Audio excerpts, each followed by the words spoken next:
मल अब वक्त है सवालात का। तो चलते हैं आप साथियों की जानिब और आपसे हम पूछते हैं कि आज आप हमसे क्या मालूम करना चाहते हैं। जी बेटा, आपका सवाल। हज़रत, मेरा सवाल आपसे ये है कि पिछली शरीयतों का जिक्र आया तो क्या हम भी पिछली शरीयतों पर अमल कर सकते हैं, इसकी वजाहत फरमा दीजिए। अच्छा, बड़ा अहम सवाल है और टेक्निकल सवाल भी है। पहली बुनियादी बात यह है कि तमाम पैगम्बरों की उसूली और बुनियादी तालीम तो एक ही है। कुरान कहता है सूरह आल इमरान की आयत नंबर 19 में, इन्ना दीन इंदल्लाहिल इस्लाम, दीन तो अल्लाह के नज़दीक फ़कत इस्लाम है। तो आदम अलैहिस्सलाम से लेके ख़ातिमुन नबीय्यीन नबी पाक सल्लल्लाहु अलैहि वसल्लम तक तमाम रसूलों की बुनियादी तालीम तो एक रही, बुनियादी अहकामात भी एक रहे। नमाज हर शरीयत में किसी अंदाज में मौजूद रही, रोज़े का भी मामला हर शरीयत में किसी न किसी अंदाज से मौजूद रहा। बुनियादी अहकामात तो एक रहे लेकिन शरीयतें जुदा जुदा रहीं। मसलन हम जब रोज़ा शुरू करते हैं तो सुबह सादिक से शुरू करते हैं। यहूद का क्या मामला होता था, रात को सोते थे और उनका रोज़ा शुरू हो जाता था। रोज़ा वहाँ भी, रोज़ा यहाँ भी, मगर उनकी शरीयत में रात को सोते ही रोज़ा शुरू, हमारी शरीयत में सुबह सादिक से रोज़ा शुरू होगा। बात समझ आ रही?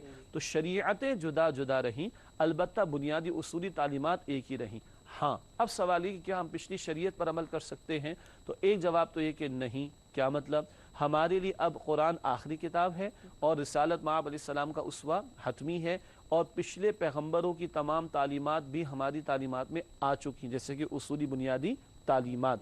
तो हम ये कहेंगे अब तो हमें खातिमुल अंबिया के उसवा को सामने रखना है और कुरान हकीम को सामने रखकर अमल करना है। अलबत्ता एक उसूल उलमा ने यह भी बयान फरमाया कि बाद औक़ात किसी मामले में कोई नया हुक्म नहीं आता, तो जो हुक्म पिछली शरीयत में था वो हमारी शरीयत में भी जारी रहेगा। बाज़ औक़ात किसी मामले के बारे में कुरान हकीम में सुन्नत रसूल अलैहिस्सलाम में कोई नया हुक्म बयान नहीं हुआ, तो उस मामले में जो हुक्म पिछली शरीयत में था वो हमारे यहाँ भी जारी रहेगा। जैसे कि रजम की सज़ा है। रजम की सज़ा पता है ना, शादीशुदा मर्द या औरत ज़िना का इर्तिकाब करे और जुर्म साबित भी हो, इसमें बड़ी तफसील है, और जुर्म साबित भी हो जाए तो फिर पत्थर मार मार कर हलाक किया जाएगा। स्टोनिंग टू डेथ इंग्लिश में कहते हैं और रजम की सज़ा उर्दू में भी इस्तेमाल लफ्ज़ करते हैं। संसार करना भी आपने सुना होगा। तो मूसा अलैहिस्सलाम की शरीयत में यही सज़ा थी। इस मामले में हमारी शरीयत में कोई नया हुक्म नहीं आया, तो यही हुक्म हमारी शरीयत में भी जारी रहेगा। ये एक मिसाल मैंने आपके सामने रखी है। जी बेटा, आपका सवाल। हज़रत, मेरा सवाल आपसे ये है, अल्लाह ताला के सुनने और देखने का जिक्र आया तो अल्लाह ताला और मखलूक के सुनने और देखने में क्या फ़र्क है, इसकी वजाहत फरमा दें। हाँ, इसकी वजाहत कर दें। है तो बड़ा अक़ीदे से मुतालिक सवाल है, लेकिन है बड़ा अहम सवाल कि अल्लाह ताला का जिक्र आता है कि अल्लाह ताला सुनते हैं, अल्लाह ताला देखते हैं। अरे भाई, हम भी सुनते हैं, हम भी देखते हैं, तो फ़र्क क्या है? बहुत बड़ा फ़र्क है और बहुत बहुत बहुत बहुत बहुत बड़ा फ़र्क है। उलमा ने 3 बुनियादी बातें समझाई हैं जिससे मसला वाज़ेह हो जाता है। अल्लाह की सिफ़ात अल्लाह की अपनी और ज़ाती हैं, मखलूक की सिफ़ात अताई हैं। हम जो देखते हैं अपने इख्तियार से नहीं बल्कि अल्लाह की इजाज़त से देखते हैं। ठीक है, ये हमारी सिफ़त अल्लाह की अता करदा है, हमारी अपनी नहीं है। दूसरा फ़र्क, अल्लाह की सिफ़ात ला महदूद हैं, मखलूक की सिफ़ात महदूद हैं। हम इन आँखों से थोड़ी दूर तक देख लेंगे, ज़्यादा दूर तक देख लेंगे, दूरबीन लगा लेंगे, लेकिन इससे ज़ायद नहीं देख सकेंगे। अल्लाह ताला पूरी कायनात को अज़ खुद देखते हैं। अल्लाह की सिफ़ात ला महदूद, मखलूक की सिफ़ात महदूद। एक अगला फ़र्क, ज़रा अल्फाज थोड़े से मुश्किल हैं, अल्लाह की सिफ़ात कदीम है, मखलूक की सिफ़ात हादिस है। हाफिज़ साहब ने पढ़ा हुआ माशाअल्लाह। ठीक है, सादा अंदाज में क्या कहेंगे, अल्लाह की हमेशा से हैं और मुकम्मल हैं, उसमें कोई कमी बेशी का इम्कान नहीं। मखलूक की हमेशा से नहीं और हमेशा नहीं रहेंगी। बच्चा छोटा सा है, थोड़ा बहुत देख पाता है, ज़रा जवान हुआ ज़्यादा देख लेता है, बुढ़ापा आएगा तो नज़र कमज़ोर और मौत आएगी तो सब ख़त्म। अल्लाह की कदीम है, हमेशा से हैं, उसमें वो एब्सोल्यूट है, मुकम्मल है और उसमें कोई इजाफे कमी का सवाल ही पैदा नहीं होता और हमेशा रहेंगी। मखलूक की सिफ़ात हमेशा से नहीं है और हमेशा नहीं रहेंगी, कुछ अरसे के लिए है, फ़ानी है, ख़त्म हो जाने वाली। तो ये 3 बुनियादी बातें फ़र्क के एतबार से, अल्लाह की ज़ाती हैं सिफ़ात, मखलूक की अताई। अल्लाह की ला महदूद, मखलूक की महदूद। अल्लाह की हमेशा से हमेशा रहेंगी, मखलूक का मामला ऐसा है कि वक्ती हैं और ख़त्म हो जाएंगी। जी बेटा, आपका सवाल। हज़रत, मेरा सवाल आपसे ये है कि जैसा कि तकब्बुर का जिक्र आया, तकब्बुर से बचने के लिए हमें क्या करना चाहिए, किस तरह बचना चाहिए, इसकी वजाहत फरमा दीजिए। माशाअल्लाह, तकब्बुर से बचने के लिए क्या करना चाहिए, ये बड़ा अच्छा सवाल है। फ़िक्रमंदी तो हो, वरना तो हदीस शरीफ में आता है, मुस्लिम शरीफ की रिवायत, कि जिसके दिल में राई के दाने के बराबर भी तकब्बुर हो वो जन्नत में दाखिल नहीं होगा। एहसास ही ना हो तो फिर आदमी तौबा कैसे करे। दूसरी बात, المتکبر، یہ کس کی شان ہے؟ اللہ کی۔ تو بس اللہ کی بڑائی سامنے رہے تو اپنی اوقات پتہ چلتی رہے گی کہ ہمارے اندر ہے کیا جو مکڑنے کی کوشش کریں، ٹھیک۔ اور اذان میں، اقامت میں، نماز میں بار بار ہم کیا پڑھتے ہیں؟ اللہ اکبر، اللہ اکبر۔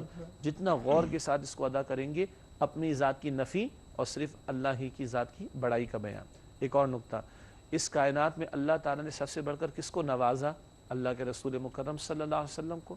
بعدس خدا بزرگ توئی قصہ مختصر، اللہ کے بعد سب سے بڑی ہستی رسالت مآب صلی اللہ علیہ وآلہ وسلم کی۔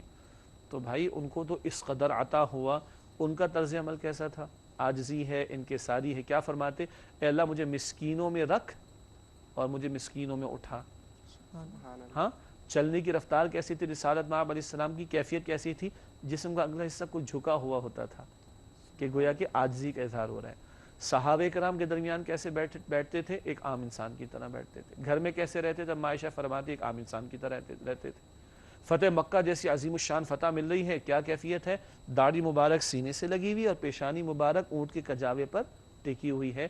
اعلان ہو رہا ہے ایک فاتح کی حیثیت میں نہیں، اللہ کے ایک عاجز اور شکر گزار بندے کی حیثیت میں داخل ہو رہا ہوں۔ تو لقد کان لکم فی رسول اللہ اسوۃ حسنہ یہاں بھی ہے۔ جب ان کو دیکھیں گے تو ہماری تو کوئی اوقات ہی نہیں۔ جن کو اتنا کچھ عطا ہوا، ان کا عاجزی انکساری کا معاملہ یہ ہے، تو ہماری حیثیت ہے کیا؟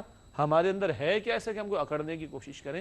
اس کا جتنا خیال رکھیں گے انشاءاللہ تکبر سے حفاظت رہے گی۔ جی بیٹا حافظ صاحب، آپ کا سوال کیا ہے؟ حضرت میرا آپ سے یہ سوال ہے کہ حکمت سے کیا مراد ہے، اس کی وضاحت فرما دیجیے۔ ماشاءاللہ، یعنی آپ نے وہ دو صفات آئی تھی نا اللہ تعالیٰ کی، علیم اور حکیم، اس کے تعلق سے سوال کیا کہ حکمت سے کیا مراد ہے۔ اچھا، حکمت ہمارے وہ طب کے شعبے میں بھی استعمال ہوتی ہے، حکمت حکیم لقمان۔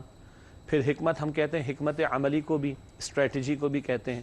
اچھا، حکمت عربی زبان کا لفظ ہے، بہرحال قرآن حکیم نے استعمال کیا، تو اس کے بنیادی جو معنی ہیں وہ پختگی کے ہیں، مضبوطی کے ہیں۔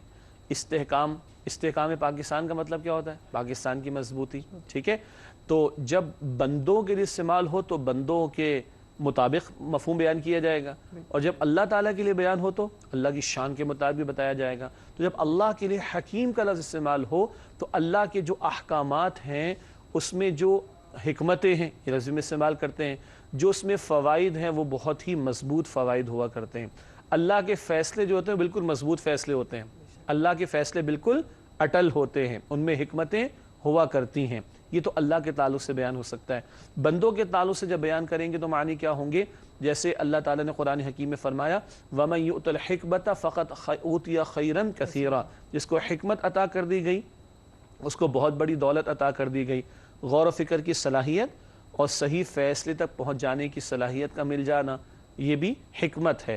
یعنی بندہ نفع نقصان میں فرق کرنے کے قابل ہو جائے، صحیح بات تک پہنچ سکے، صحیح فیصلہ کر سکے، اس صلاحیت کو بھی حکمت کہا جاتا ہے۔ البتہ یہاں حکیم اللہ کی ذات کے لیے استعمال ہوا، اور الحکیم اللہ کا نام بھی ہے، تو اللہ کے فیصلے بھی اٹل ہیں، مضبوط ہیں، اس میں کوئی کمی نہیں ہو سکتی، اس کو کوئی روک نہیں سکتا، اللہ کے فیصلوں کو کوئی ناکام نہیں کر سکتا۔ اور اللہ نے جو احکامات عطا فرمائے وہ بھی حکمت بھرے ہیں کہ ان میں مخلوق کے لیے فائدے ہی فائدے ہیں۔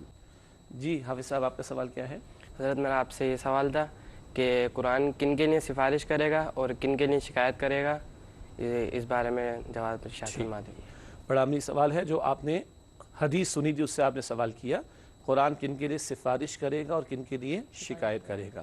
ایک بات شروع میں بھی ہم نے عرض کی اور پہلے بھی ہم نے کئی مرتبہ بیان کی، لیکن اچھا ہے کہ بار بار اس بات کا بیان ہو۔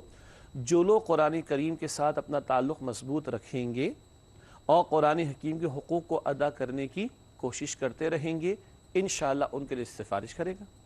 اب قرآن حکیم کے حقوق کیا ہیں؟ کئی مرتبہ ہم نے ذکر کیا، وہ 5 حقوق ہیں۔ نمبر 1 قرآن پر ایمان، نمبر 2 قرآن کی باقاعدہ تلاوت، نمبر 3 قرآن کو سمجھنا، نمبر 4 قرآن پر عمل کرنا، اور نمبر 5 قرآن کے پیغام کو دوسروں تک پہنچانا۔ یہ 5 حقوق ہیں: ایمان، تلاوت، فہم، عمل اور تبلیغ۔ جو لوگ انشاءاللہ قرآن کریم کے حقوق ادا کریں گے، قرآن ان کے لیے سفارش کرے گا، اللہ ہمیں توفیق دے۔ اور جو ان حقوق کو فراموش کر دیں اور بھلا دیں تو قرآن پھر ان کے خلاف شکایت کرے گا، اللہ تعالیٰ اس سے ہم سب کی حفاظت فرمائے۔ ٹھیک ہے بیٹا؟